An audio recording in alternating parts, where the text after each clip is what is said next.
আসসালামু আলাইকুম সুপ্রিয় শিক্ষার্থী বন্ধুরা, আজকে গুরুত্বপূর্ণ একটি এমসিকিউ সমাধান নিয়ে তোমাদের মধ্যে হাজির হয়েছি, যা নিবন্ধন পরীক্ষার আসার সম্ভাবনা অনেক বেশি।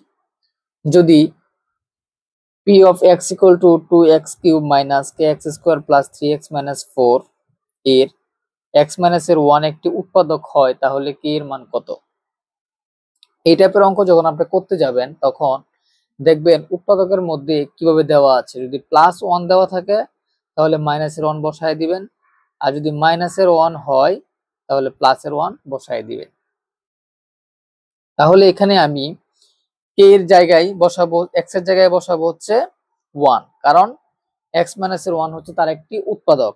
তার মানে p of 1 equal to 2 into 1 cube minus k into 1 square plus 3 into 1 minus 4, that means 2 minus k plus 3 minus 4। তার মানে যদি আমি যোগ বিয়োগ করি তাহলে প্লাস মাইনাসের k মাইনাসের 4, তার মানে হচ্ছে 1 মাইনাসের k, 1 মাইনাসের k।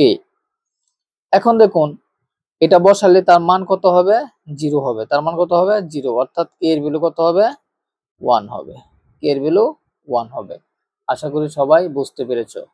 আসসালামু আলাইকুম।